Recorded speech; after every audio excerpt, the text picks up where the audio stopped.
Bonjour et bienvenue à la caverne des jeux de Thierry. Aujourd'hui, petite explication de règles et d'un tour de jeu de Rune Age.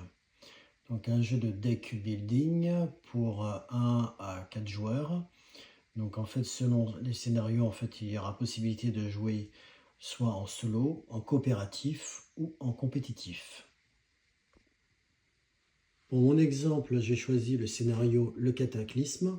Alors, vous verrez que les cartes ici sont en anglais, mais il existe aussi une version en français. Donc, pour cette démonstration du jeu de Rune Age, j'ai pris également aussi comme faction les elfes. Il y a 4 factions dans la boîte de base. Il y a aussi une extension qui permet de rajouter de nouveaux scénarios et également de nouvelles factions. Alors, le plateau de jeu est organisé de la manière suivante. Vous avez donc ici la partie scénario. Donc, vous aurez effectivement la quête principale qui va vous indiquer en fait ce qu'il va falloir faire pour gagner contre le jeu, là en l'occurrence, puisque j'ai pris une variante solo. Ensuite, donc les cartes événements donc du scénario. Vous allez tirer en fait à la fin de la phase du joueur. Vous avez ici donc les baraquements, donc la caserne en fait, en l'occurrence des elfes, classés par ordre de puissance. Ici vous avez la puissance d'attaque et le coût pour acheter ces cartes, puisqu'en fait les cartes qui sont dans les casernes ne sont pas encore à la main du joueur. Il va falloir les acheter avec les pièces d'or. Chaque carte donc a une puissance, un effet et un coût en or pour l'achat. Il y a également aussi dans cette caserne la possibilité en fait de construire des forts, soit pour 4 pièces d'or, ou donc soit pour le coût de 4 pièces d'or, ou alors avec un coût de 2 puissances, c'est-à-dire en fait en utilisant des unités de notre main pour en fait pouvoir construire ces châteaux, enfin ces forts, qui vont nous permettre en fait de donner une influence, qui est en fait la troisième monnaie du jeu, si je puis dire, puisque donc vous avez la puissance, l'or et donc la valeur de combat. Troisième zone du jeu, en fait, donc on va dire les cartes communes qui seront possibles d'acheter donc pour tous les joueurs. Pour un coût en puissance, il sera possible effectivement d'acheter de l'or. Vous avez des cartes de 1 or, 2 or, 3 or. Il y a aussi des cartes neutres, donc il y a en fait 3 types de cartes neutres. Alors, selon les scénarios, il est proposé en fait recommander certaines cartes neutres, mais il est tout à fait possible de les changer. Donc, ces cartes seront aussi possibles, il sera possible de les acheter grâce à un coût en puissance. Et enfin, il est possible aussi d'attaquer des villes neutres. Donc ici, la puissance d'attaque qui sera nécessaire pour les attaquer. Et le gain en puissance que l'on aura, puisque donc lorsqu'on aura conquis cette ville-là, par exemple, on pourra la mettre donc devant nous et on pourra, en tapant, si je puis dire, en la tournant à 90 degrés, utiliser donc la puissance de la ville pour ensuite, par exemple, acheter de nouvelles cartes. Et enfin, la main de départ du joueur.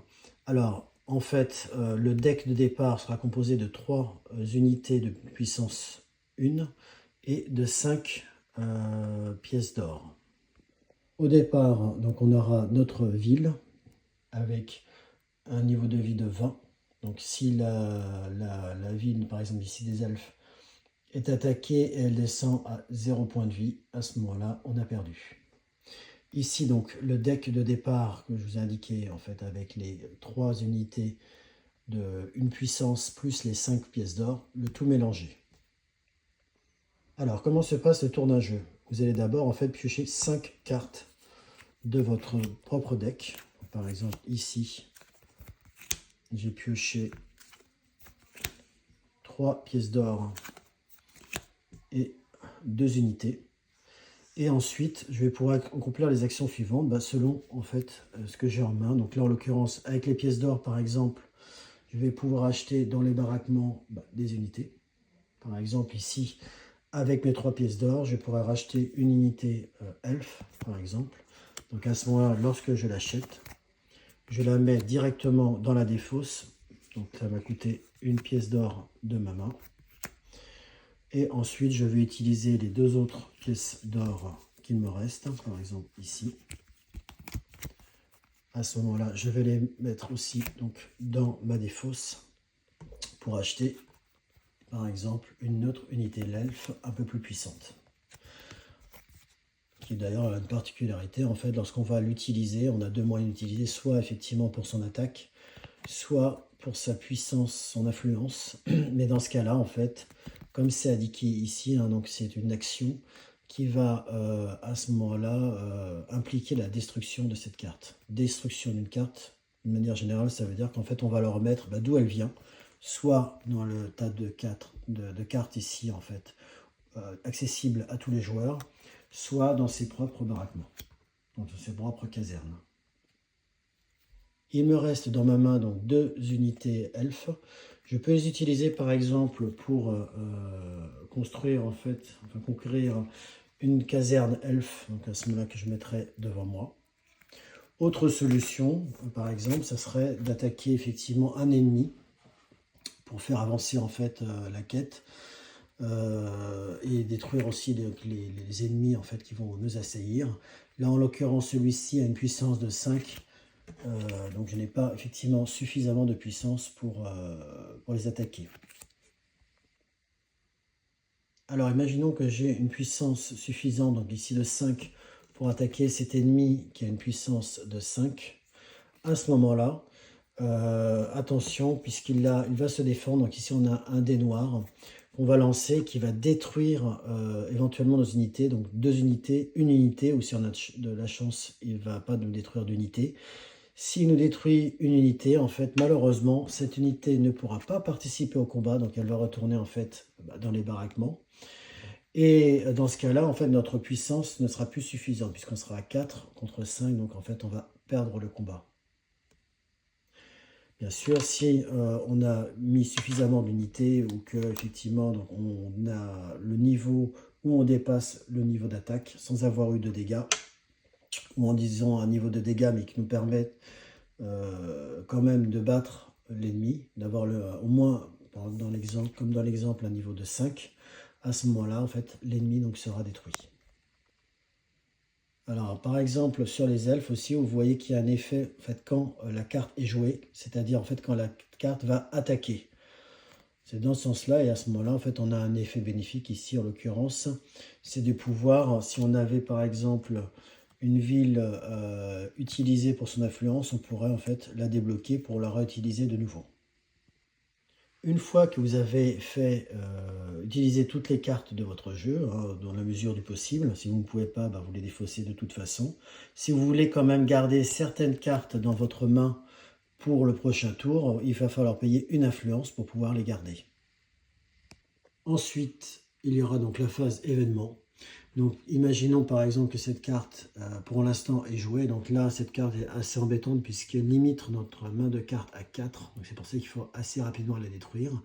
Elle reste donc en jeu et à ce moment-là, on va tirer un nouvel événement. Donc là, en l'occurrence, on voit que c'est un événement instantané. Et donc à ce moment-là, on va l'appliquer tout de suite l'effet négatif de cet effet. Donc en l'occurrence, on va faire 6 dégâts plus le nombre de joueurs en jeu. Donc là, par exemple, si je suis en solo, il va faire 7 dégâts, donc c'est quand même très puissant.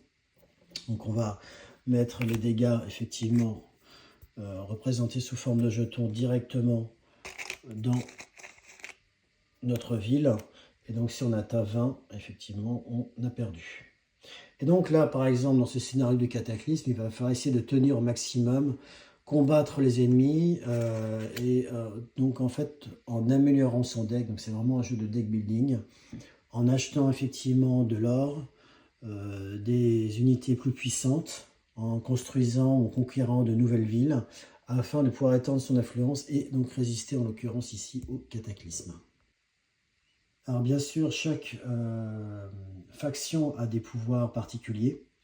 Donc c'est tout à fait intéressant effectivement de pouvoir essayer avec un même scénario différentes unités. L'intérêt aussi de ce Rune Age est de la possibilité de jouer en compétitif selon les scénarios ou en coopératif.